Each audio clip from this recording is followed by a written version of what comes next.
ધોરણ 7 માં ગણિત વિષયમાં પ્રથમ પ્રકરણ છે પૂર્ણાંક સંખ્યાઓ। એમાં આજે આપણે પૂર્ણાંક સંખ્યાઓના સરવાળા અને બાદબાકી વિશેના ગુણધર્મો વિશે અભ્યાસ કરીશું।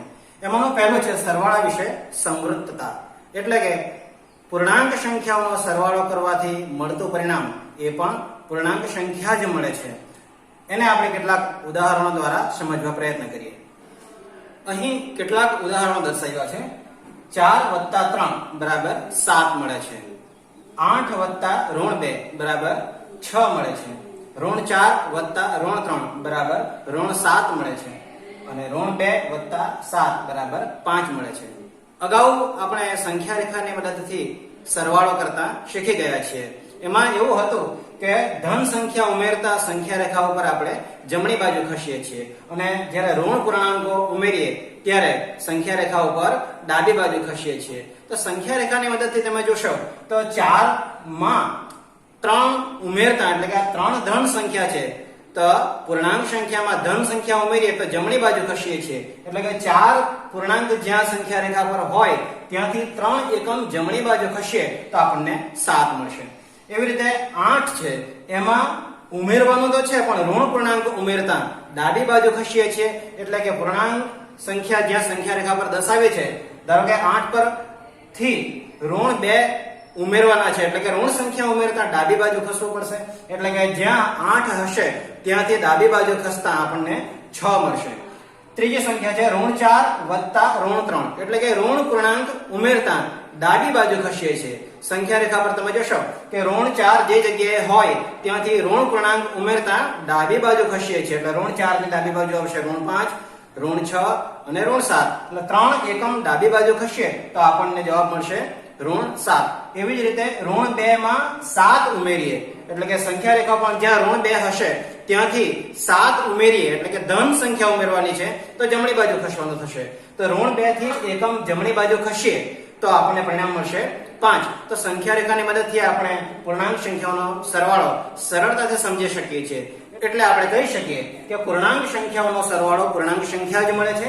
પૂર્ણાંક સંખ્યાઓ સરવાળા વિશે સમવૃત્તતા ધરાવે છે અને વ્યાપક રીતે કહીએ તો કોઈ પણ બે પૂર્ણાંક સંખ્યાઓ a અને b માટે a + b પૂર્ણાંક સંખ્યા છે। બીજો ગુણધર્મ છે બાદબાકી વિશે સમવૃત્તતા। કોઈ પણ બે પૂર્ણાંક સંખ્યાઓની બાદબાકી કરીએ તો આપણને પરિણામ પૂર્ણાંક સંખ્યા જ મળશે। કેટલાક ઉદાહરણો દ્વારા આપણે એને સમજવાનો પ્રયત્ન કરીએ। અહીં કેટલાક ઉદાહરણો દર્શાવ્યા છે। 3 - -2 બરાબર 5, એટલે કે 3 માંથી -2 બાદ કરીએ તો પરિણામ મળશે 5। 4 - 5 બરાબર -1, -3 - 11 બરાબર -14, -1 - -4 બરાબર -3 અને -5 - 0 બરાબર -5। આ ઉદાહરણો આપણે સંખ્યા રેખાની મદદથી સમજવાનો પ્રયત્ન કરીએ તો કોઈ પણ પૂર્ણાંક સંખ્યામાં ધન સંખ્યા બાદ કરીએ તો ડાબી બાજુ ખસવું પડે, અને જો કોઈ પણ પૂર્ણાંક સંખ્યામાં ઋણ સંખ્યા બાદ કરીએ તો સંખ્યા રેખા ઉપર આપણે જમણી બાજુ ખસવું પડે, જે અગાઉ આપણે શીખી ગયા છે। અહીંયા જોઈએ 3 માંથી -2 બાદ કરવા, એટલે કે ઋણ સંખ્યા બાદ કરીએ તો જમણી બાજુ ખસીએ, તો સંખ્યા રેખા પર જ્યાં 3 છે ત્યાંથી 2 એકમ જમણી બાજુ ખસીએ તો પરિણામ આપણને 5 મળશે। 4 જ્યાં છે સંખ્યા રેખા ઉપર જ્યાં 4 છે ત્યાંથી 5 એકમ બાદ કરવાના છે, એટલે કે ડાબી બાજુ ધન પૂર્ણાંક બાદ કરીએ તો ડાબી બાજુ ખસવું પડે, એટલે કે 5 એકમ ડાબી બાજુ ખસીએ તો આપણને પરિણામ મળશે -1। એવી રીતે -3 પૂર્ણાંક સંખ્યા રેખા ઉપર જ્યાં છે ત્યાંથી 11 એકમ, એટલે કે ધન સંખ્યા બાદ કરીએ તો ડાબી બાજુ ખસવાનું થશે, એટલે કે -3 જે જગ્યા ઉપર છે ત્યાંથી ડાબી બાજુએ 11 એકમ ખસીએ તો પરિણામ આપણને મળશે -14। એવી જ રીતે -1 માંથી -4 બાદ કરીએ, અહીંયા ઋણ સંખ્યા બાદ કરવાની છે એટલે જમણી બાજુ ખસવાનું છે, તો -1 જે સ્થાને છે ત્યાંથી 4 એકમ જમણી બાજુ ખસીએ તો આપણને પરિણામ મળશે 3। અને એવી જ રીતે -5 એમાંથી 0 બાદ કરીએ, અહીંયા જોઈશું તો 0 એ ધન પૂર્ણાંક પણ ના કહેવાય અને ઋણ પૂર્ણાંક પણ ના કહેવાય, એટલે કે 0 આપણે ઉમેરીએ કે બાદ કરીએ પરિણામમાં કોઈ ફેર પડતો નથી, એટલે કે -5 માંથી 0 બાદ કરીએ એટલે કે એક પણ બાદ કરવાનો નથી, તો -5 માંથી 0 બાદ કરીએ તો પરિણામ આપણને -5 મળશે। આ ઉદાહરણોના આધારે આપણે એવું કહી શકીએ કે પૂર્ણાંક સંખ્યાઓની બાદબાકી કરતા આપણને પૂર્ણાંક સંખ્યા જ મળે છે, એટલે કે પૂર્ણાંક સંખ્યાઓ બાદબાકી વિશે સમૃદ્ધતા ધરાવે છે. વ્યાપક રીતે કહીએ તો કોઈ પણ બે પૂર્ણાંક સંખ્યાઓ a અને b માટે a ઓછા b એ પૂર્ણાંક સંખ્યા જ મળે છે. ત્રીજો ગુણધર્મ છે ક્રમનો ગુણધર્મ. પૂર્ણાંક સંખ્યાઓ માટે આપણે એવું કહી શકીએ કે બે પૂર્ણાંક સંખ્યાઓનો ક્રમ બદલીને જો સરવાળો કરવામાં આવે તો પરિણામમાં કોઈ ફેર પડતો નથી, પરિણામ સરખું મળે છે. અહીંયા બે ઉદાહરણ દર્શાવ્યા છે.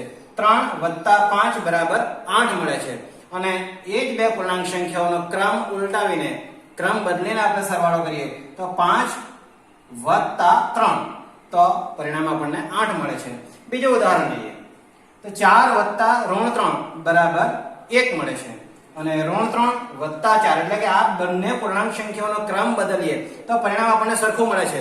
સંખ્યા રેખાની મદદથી પણ તમે સરવાળો કરી જુઓ તો ધન સંખ્યા ઉમેરીએ તો જમણી બાજુ ખસવું પડે, એટલે કે 3 માં 5 ઉમેરીએ તો 8 આવશે અને 5 ની અંદર 3 ઉમેરીએ તો પણ 8 આવશે. અહીંયા જોઈએ તો 4 માં ઋણ સંખ્યા ઉમેરીએ, એટલે ડાબી બાજુ ખસવું થાય તો 4 પાસેથી 3 એકમ ડાબી બાજુ ખસીએ તો આપણને 1 મળશે. ઋણ 3 છે તેમાં આપણે 4 ઉમેરીએ એટલે કે સંખ્યા રેખા ઉપર ઋણ 3 જ્યાં છે ત્યાંથી 4 એકમ ધન સંખ્યા ઉમેરીએ એટલે જમણી બાજુ ખસીએ તો પણ આપણને પરિણામ 1 મળશે. એટલે કે બે પૂર્ણાંક સંખ્યાઓનો સરવાળો એનો જો આપણે ક્રમ બદલીએ તો પરિણામમાં કોઈ ફેર પડતો નથી. એટલે આપણે એવું કહી શકીએ કે પૂર્ણાંક સંખ્યાઓ માટે સરવાળો એ સમક્રમી છે. વ્યાપક રીતે આપણે એવું કહી શકીએ કે બે પૂર્ણાંક સંખ્યાઓ a અને b માટે a + b = b + a મળે છે એવું આપણે કહી શકીએ. હવે આપણે બાદબાકી માટે જોઈએ. અહીંયા બે પૂર્ણાંક સંખ્યાઓની બાદબાકી દર્શાવી છે. 4 - 3 તો પરિણામ આપણને મળશે 1. હવે એનો ક્રમ ઉલટાવીએ તો 3 - 4 કરીશું તો પરિણામ આપણને મળશે -1. અહીંયા પરિણામ બદલાઈ ગયું. પૂર્ણાંક સંખ્યાઓની બાદબાકીનો ક્રમ જો બદલીએ તો પરિણામ આપણને સરખું મળતું નથી. બીજું ઉદાહરણ જોઈએ. 5 - -2 = 7 અને -2 - 5 એ જ બે પૂર્ણાંક સંખ્યાઓનો ક્રમ બદલી અને બાદબાકી કરીએ તો પરિણામ મળશે -7. એટલે કે બાદબાકી માટે પરિણામ આપણને સરખું મળતું નથી. એટલે એવું કહી શકાય કે પૂર્ણાંક સંખ્યાઓ માટે બાદબાકી એ સમક્રમી નથી. હવે જોઈએ જૂથનો ગુણધર્મ. અહીં પૂર્ણાંક સંખ્યાઓ નો જૂથ બદલીએ. અહીં પૂર્ણાંક સંખ્યા તમે જોશો 3 + 2 + -7 અને અહીંયા 3 + 2 + -7. પૂર્ણાંક સંખ્યાઓ એની એ છે પરંતુ એ સંખ્યાઓનો જૂથ બદલાય છે. પહેલી રકમમાં છે 2 + -7 એનો જૂથ છે અને બીજી રકમમાં છે 3 + 2 એટલે પ્રથમ બે રકમ છે એનું જૂથ છે. એટલે કે જૂથ બદલાય તો પરિણામમાં કોઈ ફેર પડે છે કે કેમ તે જોઈએ. તો 3 મોટા કૌંસમાં 2 + -7 મોટા કૌંસ પૂરો. તો આ જે મોટા કૌંસમાં 2 + -7 જે છે એનું પરિણામ શું મળે છે? તો કોઈ પણ પૂર્ણાંક સંખ્યામાં ઋણ સંખ્યા ઉમેરીએ તો સંખ્યા રેખા ઉપર આપણે ડાબી બાજુ ખસીએ છીએ. એટલે કે 2 માં -7 ડાબી બાજુ ખસીએ તો આપણને પરિણામ મળશે -5. એટલે કે 3 ની અંદર આ જૂથનું પરિણામ -5 ઉમેરીએ તો પરિણામ શું મળશે? હવે 3 + -5 કરીએ એટલે કે કોઈ પણ પૂર્ણાંક સંખ્યામાં ઋણ પૂર્ણાંક સંખ્યા ઉમેરીએ તો ડાબી બાજુ ખસવાનું થાય. એટલે કે 3 ની અંદર -5 ઉમેરીએ એટલે સંખ્યા રેખા પર ડાબી બાજુ ખસતા આપણને -2 મળે છે. હવે એની એ પૂર્ણાંક સંખ્યાઓનો જૂથ બદલીને પરિણામ આપણે જોઈએ તો 3 + 2 + -7 એની એ પૂર્ણાંક સંખ્યાઓ છે, જૂથ બદલાયું છે. તો 3 + 2 આ જૂથનું પરિણામ આવશે 5. એ તો પૂર્ણાંક સંખ્યાઓનો સરવાળો 3 + 2 એટલે કે 5 મળશે. હવે આ જૂથનો જે પરિણામ છે એનો સરવાળો -7 સાથે કરીએ એટલે કે 5 નો સરવાળો -7 સાથે. તો 5 + -7 એટલે કે પૂર્ણાંક સંખ્યામાં ઋણ સંખ્યા ઉમેરીએ તો ડાબી બાજુ ખસીએ. પૂર્ણાંક સંખ્યામાં ઋણ સંખ્યા ઉમેરીએ તો સંખ્યા રેખા પર ડાબી બાજુ ખસીએ તો પરિણામ આપણને મળશે 5 થી 7 એકમ ડાબી બાજુ ખસીએ તો -2 મળશે. એટલે કે જૂથ બદલાય છે છતાં પરિણામ આપણને સરખું મળે છે. હવે સંખ્યા રેખા ઉપર આપણે એને સમજવાનો પ્રયત્ન કરીએ.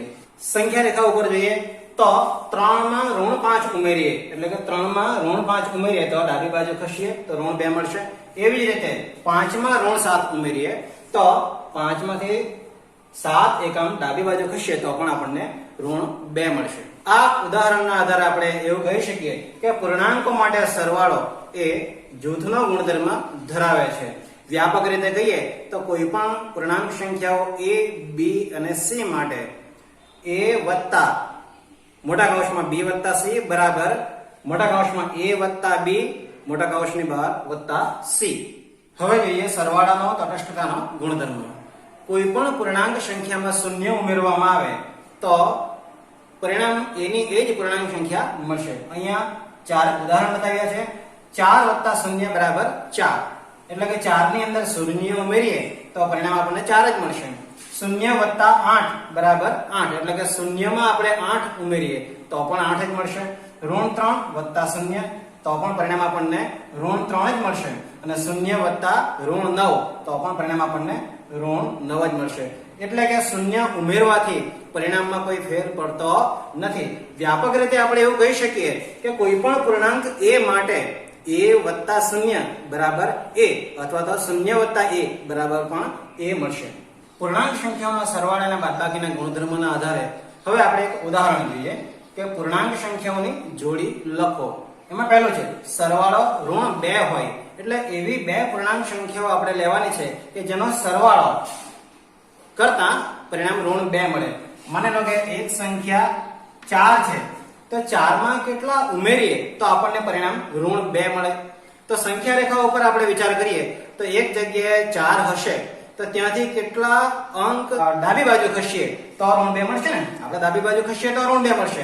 એટલે કે 4 પાસેથી કેટલા એકમ ડાબી બાજુ ખસીશું તો આપણને ઋણ 2 મળે. તો આપણે વિચાર કરીએ કે 4 થી 6 એકમ અંતરે ડાબી બાજુ ખસીશું તો આપણને ઋણ 2 પરિણામ મળશે. તો 6 એકમ ડાબી બાજુ ખસવું છે એટલે કે ઋણ સંખ્યા ઉમેરીએ તો ડાબી બાજુ ખસવાનું થાય.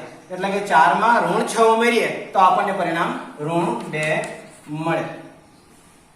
હવે બીજી એક જોડનો વિચાર કરીએ તો માની લો કે ઋણ 1 છે, તો ઋણ 1 માં કેટલા ઉમેરીએ તો ધન સંખ્યા ઉમેરીએ તો જમણી બાજુ ખસવાનું થશે. ઋણ 1 માં ધન સંખ્યા ઉમેરીએ તો જમણી બાજુ ખસાય. પણ આપણે પરિણામ લાવવું છે ઋણ 2, એટલે કે ઋણ 1 માં કેટલા ઉમેરીએ તો ઋણ 2 મળશે. સંખ્યા રેખા ઉપર ઋણ 1 છે, એની કઈ બાજુ ઋણ 2 આવશે તો ડાબી બાજુ, એટલે કે ઋણ સંખ્યા ઉમેરવી પડશે. તો ઋણ 1 ઉમેરીએ, ઋણ 1 માં ઋણ 1 ઉમેરીએ તો આપણને પરિણામ ઋણ 2 મળશે.